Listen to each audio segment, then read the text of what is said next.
ముద్రగడ గారికి ఎందుకు కోపం వచ్చిందంటేనండి, రాజకీయాల్లో ఒక వర్షన్ ఉంటుందండి. ఏదైతే కమ్యూనిటీ బేస్ చేసుకోండి.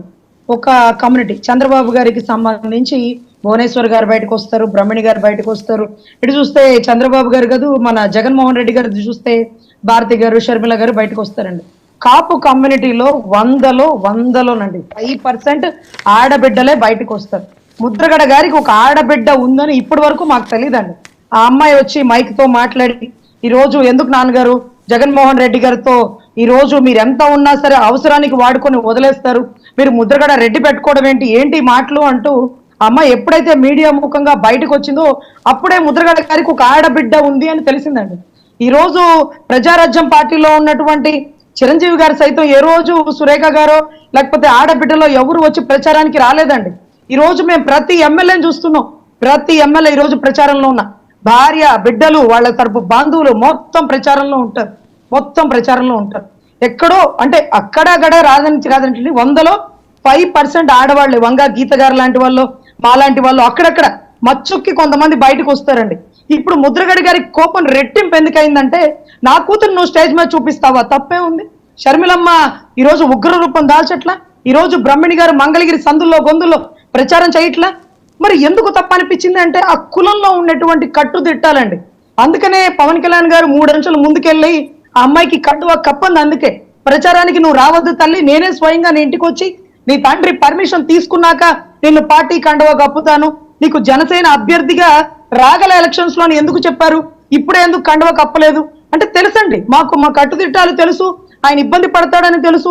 ఈరోజు కాలపాలెం బుజ్జి గారు ఎవరైతే ఉన్నారో ఆయన, లేకపోతే దానికి సంబంధించి అక్కడక్కడ వాడు వీడని ప్రస్తావించడం కూడా కరెక్ట్ కాదులేండి. ఎందుకంటే అన్ని మాటలు అనిపించుకున్నటువంటి పవన్ కళ్యాణ్ గారు సైతం ముద్రగడ గారు అని ప్రస్తావిస్తున్నప్పుడు మనం ఎందుకు ఆయన కించపరచడం, ఎంత చెడ్డ కాపు పెద్ద అనుకోవడమేనండి. సో ఖచ్చితంగా మొలతాడుందా నువ్వు మగాడువేనా అన్నట్ట పవన్ కళ్యాణ్ గారు సైతం ముద్రగడ గారు పెద్దవారు 10 మాటలు అంటారు, మనం పడాలి. మళ్ళీ నువ్వు నాన్నగారికి కోపం తెప్పించొద్దు, నేనే స్వయంగా నీ ఇంటికి వస్తానన్న ప్రతి స్టేట్మెంట్ లో చిన్నవాడైనటువంటి పవన్ కళ్యాణ్ గారి పెద్దరికం పెరిగిందండి. పెద్దవాడైనటువంటి ముద్రగడ గారి పెద్దరికం చాలా చిన్నపోయిందండి. కూతుర్ని ప్రాపర్టీతో పోల్చడం ఒక తప్పు అయితే, ఈ రోజు నా కూతుర్ని చూపించేస్తావా నువ్వు అంటే ఇంకా ఉగ్ర రూపం వచ్చింది. అంటే అక్కడి నుంచి ఎప్పుడు ముద్రగడ గారు ఇన్ని ఉద్యమాలు చేశారండి. ఏ రోజు వాళ్ళ భార్య మేము చూడలేదు, ఏ రోజు వాళ్ళకి ఒక బిడ్డ ఉందని కూడా మేము చూడలేదండి. సో ఇటువంటి పరిస్థితుల్లో ఆయన కోపం రెట్టింపు అయింది. అది కూడా పవన్ కళ్యాణ్ గారి దృష్టిలో పెడితే సర్వసాధారణం. అందుకేనండి నేను కండవా కప్పలేదు. ఆ అమ్మాయి వాళ్ళ నాన్నగారికి విరుద్ధంగా స్టేట్మెంట్ ఇచ్చిందా లేకపోతే స్టేజ్ మీద తనే వచ్చింది, కానీ ఈ రోజుకి నేను ఆ అమ్మాయిని పిలవలేదు. అమ్మాయి స్వయంగా వచ్చిందని ఆవిడంతటా ఆవిడే వీడియో రిలీజ్ చేశారు. ఇది ఎవరి ప్రోద్బలం లేదు. ఆ క్రాంతి గారి వీడియో కూడా, రెండో వీడియో కూడా ఉన్నది. అదోసారి ప్లే చేయండి పీసీఆర్ సార్. చెప్పండి, వినపడలేదు. ఒక్క నిమిషం. క్రాంతి గారు రెండో వీడియో చూడండి. నాకు కొండంత ధైర్యాన్ని ఇచ్చింది. మీ పాజిటివ్ కామెంట్స్ వల్ల చాలా అయ్యాను. పవన్ కళ్యాణ్ గారు మన పిఠాపురం నుండి పోటీ చేయడం మన అదృష్టం. ఒక పార్టీ అధ్యక్షుడు పోటీ చేసే నియోజకవర్గం చాలా బాగా అభివృద్ధి చెందుతుంది. పవన్ కళ్యాణ్ గారు మన పిఠాపురాన్ని బాగా డెవలప్ చేస్తారన్న నమ్మకం నాకుంది. పవన్ కళ్యాణ్ గారు గత 10 ఏళ్లుగా పార్టీని తన సొంత డబ్బుతో నడుపుతూ ఎంతోమంది రైతులకు అండగా ఉన్నారు. ఎటువంటి అధికారం లేకపోయినా ఎన్నో సమస్యలకు ఆయన స్పందించిన తీరు చాలా బాగుంది. అలాంటి నాయకులకి అధికారం వస్తే అసెంబ్లీలోకి అడుగు పెడితే ఎలా ఉంటుందో ఊహించుకోండి. పాజిటివ్ పాలిటిక్స్ చేసే పవన్ కళ్యాణ్ గారిని మనం అందరం బాగా అండగా నిలబడి భారీ మెజారిటీతో గెలిపించి అసెంబ్లీకి ఇది మోహన్ రెడ్డి గారు ఇప్పుడు ఈవిడ మాట్లాడిన దానికి, పవన్ కళ్యాణ్ గారు స్పందించిన దానికి కౌంటర్ ఇచ్చిన ముద్రగడ పద్మనాభం గారికి పార్టీలన్నీ కాసేపు పక్కన పెడదాం. మీరు చెప్పింది మంచి క్వశ్చన్ అడిగినారు. ముద్రగడ గారి కూతురు ఆ మాటలు మాట్లాడినందుకు ఓన్లీ పవన్ కళ్యాణ్ గారు మాత్రమే పోటీ చేసి ఉంటే, ఆయన ఒక్కడే పోటీ చేసి ఆయన పార్టీ తరఫునే పోటీ చేసి ఉంటే ఏమో చెప్పడం, ఆయన మాట్లాడడం రెండు సమంజసమే. ఓకే, బాగుంది. కానీ ఎన్డీఏ కూటమి తరఫున పోటీ చేస్తున్నటువంటి ఈ పవన్ కళ్యాణ్ గారు ఎన్డీఏ కూటమి పోటీ చేసినప్పుడు ముద్రగడ పద్మనాభం కాపు రిజర్వేషన్ కోసం పోరాటం చేసినప్పుడు ఈమె ఇంట్లో ఉందో లేదో తెలియదో వీళ్ళ వదిన్ను, వీళ్ళ అమ్మను, వీళ్ళ నా అన్నను వీళ్ళ నాయన్న పోలీసులు రోడ్డు మీద కొట్టుకుంటా చండాలంగా చీప్ గా చిల్లరగా తిట్టినప్పుడు ఈ మహాతల్లి ఎక్కడ పోయింది? ఆ పవన్ కళ్యాణ్ ఈమె అభిమానించిన పవన్ కళ్యాణ్ ఆ రోజు ఎందుకు మాట్లాడలే? ఆ రోజు అంత నీచంగా దిగదార్చినప్పుడు ఆయన మా పార్టీ కాదు కదా, ఇంకో పార్టీ కాదు కదా, అప్పుడు ఆయన మామూలుగా ఒక ఉద్యమ నాయకుడిగా ఉన్నాడు కదా. ఆ ఉద్యమ నాయకుడిగా ఉన్నప్పుడు ఆయన అంతగా తిట్టినప్పుడు, అంతగా మాట్లాడినప్పుడు కూతురుగా స్పందించచ్చు కదా. ఇప్పుడు పవన్ కళ్యాణ్ గారిని టికెట్ పోడించాలని వాళ్ళ ఆయన మాట్లాడుతున్నాడు, తిరుగుతున్నాడు అందుకే నువ్వు స్పందించినావు, రైట్, మంచిదే. మరి అదే టైంలో నీ తల్లిని, నీ వదిన్నో, మీ నాన్ననో, మీ అన్ననో వీళ్ళందరినీ తిట్టప్పుడు ఎందుకు స్పందించాలి? అంటే ఇప్పుడు ఎవరో స్క్రిప్ట్ ఇచ్చి రాయిచ్చి మాట్లాడిచ్చే కాదండి.